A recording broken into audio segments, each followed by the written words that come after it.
I'm Julianne DeLynn Hatton, and you're listening to Faith and Reason on the Mormon Faircast. This series will discuss the prophet Joseph Smith and the authenticity of the gospel he restored. I'll be speaking with Michael R. Ash, author of the book of Faith and Reason, 80 Evidences Supporting the Prophet Joseph Smith. Good evening, Michael Ash. Hi, Julianne. This week we'll be talking about raw meat in the Book of Mormon. Yeah, kind of an interesting topic. Definitely. Now, where do we read about raw meat in the Book of Mormon?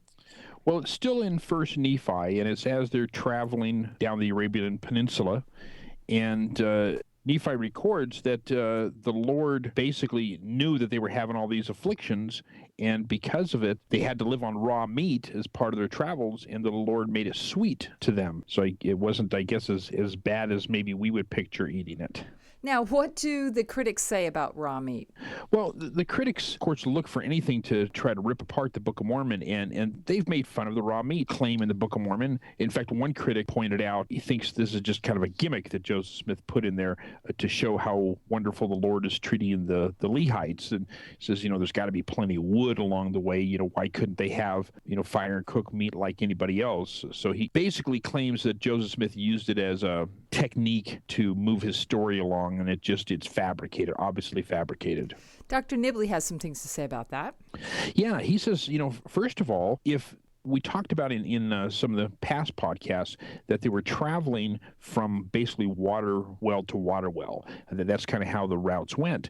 And that's usually where they would run into people, is at these guarded water holes. But along the rest of the way, you don't know what kind of people you're going to encounter there. So Dr. Nibbly supposes that they probably didn't want to draw attention to themselves by having fire, especially at night. And so that way, if there was bandits walking along these trails, they wouldn't be noticed. They would go undetected. So there were raiders along these trails. Yeah, very likely raiders along the trails, because this was a traveled route for, a frankincense trail. And so there were people that were moving along this route might have been bringing goods to trade from one city to the next, and would have given them reason to steal something. So that's one possibility. There's another Near Eastern archaeologist, Dr. Jeffrey Chadwick, and he says that it's possible that they walked during the night when it was cooler and slept during the day. And so they wouldn't have needed fire in the evening for fuel to see where they were going. And that during the day, it's very possible that they really wouldn't have found a lot of kindling and firewood. The many parts that they traveled through were pretty barren, most likely. Is raw meat unheard of in the desert? No, not at all. In fact, I think it's still consumed in parts of the world today.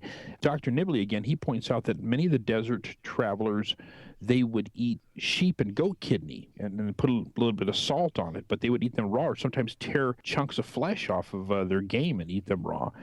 And if they did have fire, they might have just used it sparingly and just almost, like my daughter likes her steak, almost bloody, kind of a really rare. Mm-hmm. And so they might have just scorched it a little bit over a small fire and then ate it then.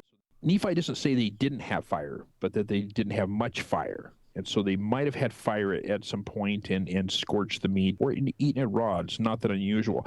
The other thing is that they probably would have come across different fruits and vegetables and maybe even traded at the water hole with people for cheeses and things like that. So they would have had other food to eat and only needed meat when they had, some game that they had killed. What's the closest thing we have to raw meat today? It's what we today would call jerky. Uh-huh. It's dried meat. And so it's very likely that the Lehites would have sun-dried the meat from their fresh kills, and it's a great way to take the meat along with you because you don't have to refrigerate it, don't have to worry about some of the problems that you'd have in the desert area with the meat, and let it sun-dry and turn into jerky, with lots of salt that they would have brought along and other seasonings. And that's probably what they meant as far as being sweet, is that it's very possible that they ran into people or had access to seasonings to make it taste better. So all of this sounds pretty plausible. Very plausible. In fact, it would be weird if they wouldn't have lived in the way that was described by Nephi in the Book of Mormon. Thank you, Michael Ash. Thank you, Julianne. Thanks for listening to Faith and Reason on the Mormon Faircast. I'm your host, Julianne DeLynn Hatton, inviting you to keep the faith.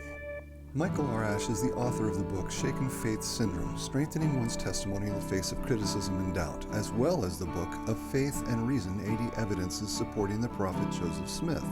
Faith and Reason is produced by Tom Hatton with music courtesy of Arthur Hatton. The opinions expressed in this podcast are not necessarily the views of Fair Mormon or the Church of Jesus Christ of Latter-day Saints. You can support this podcast by subscribing to it in iTunes and by rating it and writing a review. Questions or comments can be sent to podcast@fairmormon.org, or you may join the conversation at fairblog.org.